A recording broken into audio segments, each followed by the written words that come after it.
The transfer portal opens tomorrow. As Nico turns, there's not going to be evidently a North Carolina option. So that's out. So Tulane and UCLA appear to be the two key spots for him as potential landing spots. The bottom line is on all of this is going to be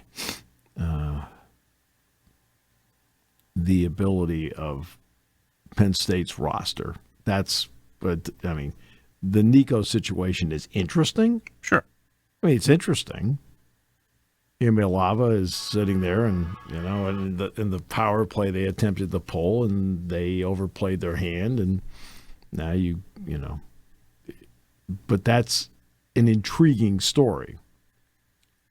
Remember, we are in the era at the moment between now and July 1st where there are no limits on NIL. Okay? All the other rules go into effect 2.5 months from now. That's why you're seeing, in some cases, bigger potential paydays. I'm not going to say overpayments because it's not up to me to determine what the market is. So I would not going to call it overpayment.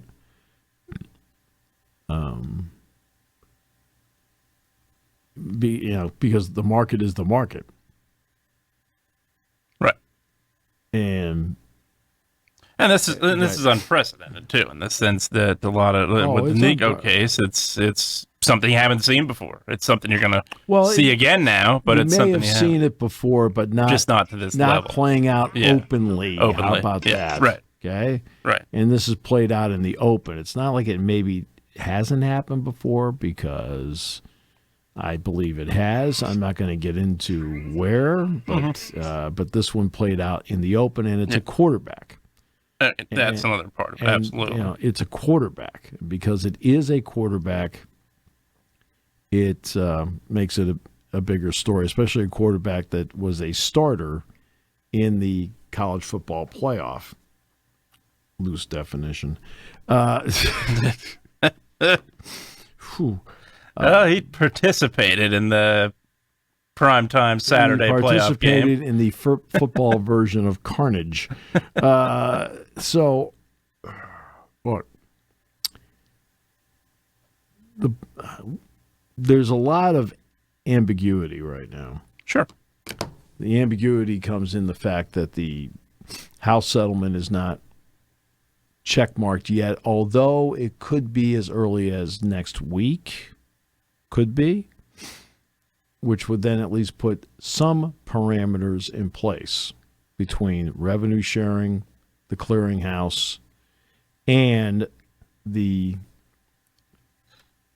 ability of walk-ons to be grandfathered beyond the 105-player roster. Okay? And the 105-player roster confuses me a bit, in that I don't understand why the American Football Coaches Association didn't go out and say, hey, we want 120. Because that's what everybody's used to having. Right. And putting a designation on, because the 105-man roster doesn't mean you have to have 105 scholarship players. I mean, you're still going to have walk-ons, just not as many walk-ons. Well, I don't understand if that's the case. I mean, why can't you have 120? Mm-hmm. I don't, because like the SEC, for example, the SEC's they've decided they're going to go 85 scholarships, which means the other 20 roster spots are going to be walk-ons. Yeah. Well, why can't you just go to 120? I mean, it's the most effective way to run a practice, and you've got guys that want to be on these teams. Sure.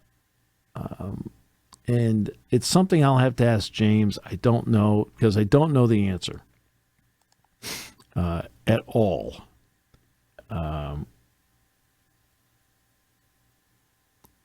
and that is whether it was even proposed, how they came up with the 105.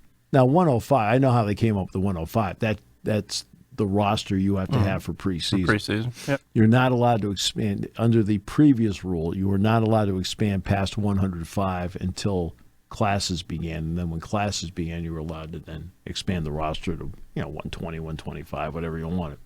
All right, so I know where they came up with the 105.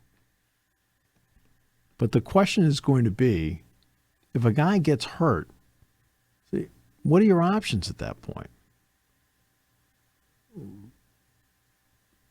To me, if you're at 120, to me, like, you designate 105 players available. If you're at 120, you can designate somebody to come up.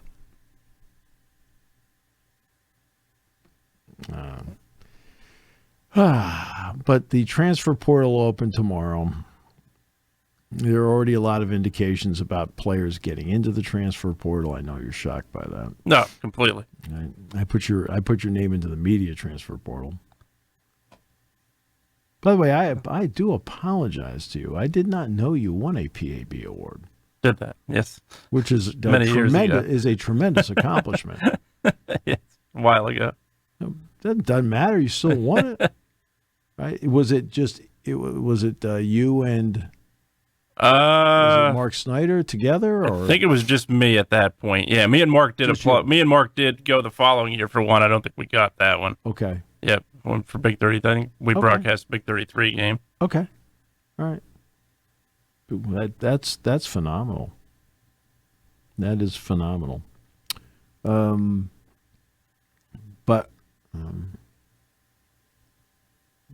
the next practice is this is the week with the fewest practices. They go today and they'll go Friday, Easter weekend. Then next week, of course, it's going to be Monday, Wednesday, Fast Friday, and then the scrimmage on Saturday, or whatever form they're going to go with. I mean, that was the first question I got. First question I got when I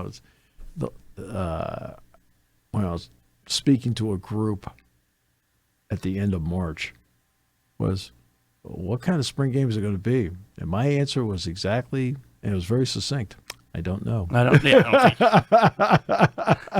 I said, does James Franklin know that answer right now? I'm not sure. I said, whatever form it is, we'll adapt on the air. Yeah, exactly. I don't know.